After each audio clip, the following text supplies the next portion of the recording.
Hi, thanks again for checking in on our website. Like I said, we would be answering some questions you may have, whether you have a student at John B. Dye or not. But I'm here with Mrs. Law, the gifted resource teacher. Hi, everyone. And Mrs. Law, our first question is, I believe my child is gifted. How can I get my child services? Well, I'm going to read from information that was supplied by Virginia Beach Public Schools Gifted Program for kindergarten and first grade. In kindergarten and first grade, the gifted resource teacher provides direct services to all students through differentiated lessons designed to provide significant levels of depth and complexity. All lessons are based upon Virginia Beach instructional objectives with a focus on conceptual thinking using the grade level theme, exploration, in kindergarten, and patterns in first grade. All lessons are designed with the Virginia Beach Public Schools Gifted Program curriculum benchmarks in mind. Ideally, these lessons should encourage the development of higher level thinking in all students. A consistent curriculum for all gifted lessons in kindergarten and first has been established by the Office of Gifted Education and Academy Programs. Gifted resource teachers like myself and kindergarten and first grade teachers are encouraged to add to the body of lessons that are available in all schools, as well as to make recommendations that will improve the quality of the lessons. All lessons are organized with enduring understandings and essential questions in mind. And as a result of a rich and rigorous curriculum design, the lessons are likely to stretch the brightest learners in the classroom, as well as develop the potential of students who possess gifted abilities, whether or not they are demonstrating them in regular education, curriculum, and instruction. So my job is to come in to each of the kindergarten classrooms once a week. My lesson is usually a lesson that is based upon a piece of literature, and then an activity follows. Many times an assignment will actually go home with the students, and you may see something that says, from gifted resource teacher, please return within a week. Those are lessons, follow-up lessons or activities that will help stretch the students' minds, things that you can do at home, so you can kind of see the trend of the types of things that we're looking for from higher level students. I know a lot of parents have asked me and asked the kindergarten teachers what can they do at home.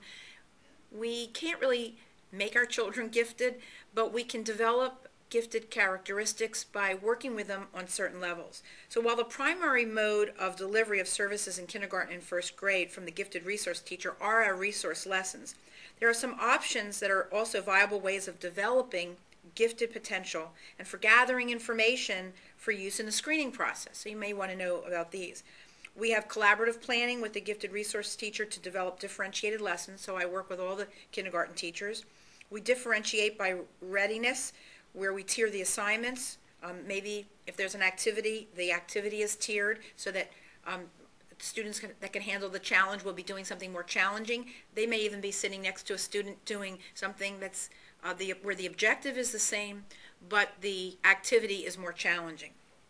We also differentiate by interest. We have a lot of students who come to us with a high interest in something special, like boys may be interested in jet planes, or girls may be interested in jewelry or dolls. And so we can use that as far as differentiating by interest. We also differentiate by learning profile, and that would be using flexible grouping by processing preference, centers with product options, and also by learning style. So that within the classroom, students, when they're working in groups, are already meeting these needs of delivery of services for kindergarten students. Okay.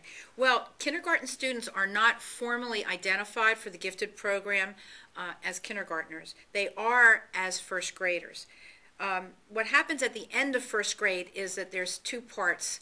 There's a screening device, which is called the Naglieri, which students take in January. And then if they perform at a certain level in that task, then they would move on to a second portion, which is called the Otis Lennon. Most parents don't know if the students have been identified until the end of first grade.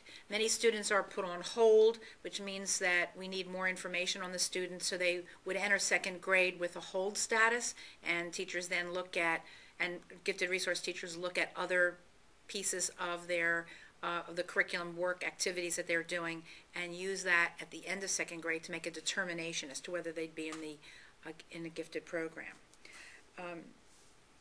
Through collaboration with the gifted resource teacher, as well as participation in the gifted resource lessons, kindergarten and first grade teachers can become partners in the identification and development of intellectual abilities in all students. Okay, anecdotal notes are helpful in completing teacher referral forms.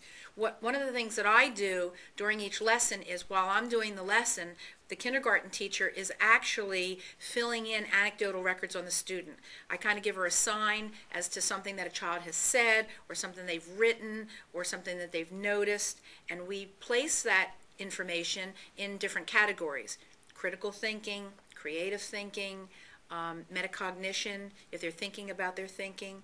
And so these are our gifted benchmarks that we look at, and these are pieces of information that I then, at the end of the school year, pass on to Mrs. Joy, who is the gifted resource teacher for first, second, and third grade. She uses that information to give her a heads up on students who may be highly creative, who are great critical thinkers, may be very high in math, maybe high readers, and certain things about them that are worth noting for that grade level. Then at the end of the year, when the teachers and the gifted resource teacher have to write a referral in first grade, the information that I've sent them, plus copies of some of their work, and the information they collect over the first grade year, become the basis for what they write in these referral forms. Well, thank you very much, Mrs. Law. That was very thorough. I hope that's answered a lot of your questions about gifted education in Virginia Beach and at John B. Dye, and for first grade and second grade. I have one last question, and I'm reading the question because it's kind of funny. It's actually from my mother. It says, "Dear Becca, in the last video on your website, you look very tired. I hope you're getting enough sleep. I love following your website. Love, Mom." And this is kind of funny because I'm not really tired, but I have to put a little disclaimer that the classroom has these kind of harsh fluorescent lights, and usually when I record, it's a dark day outside, so there's not a lot of natural light. So since there's no studio, I probably do look tired, but just to let everyone know, I'm not tired. I'm doing great. So thanks, Mom. Keep sending those questions in, Mom, and anybody else, because I really love answering your questions in this format. So thanks again, and I really appreciate all of your help with helping me to support this idea. Okay, bye.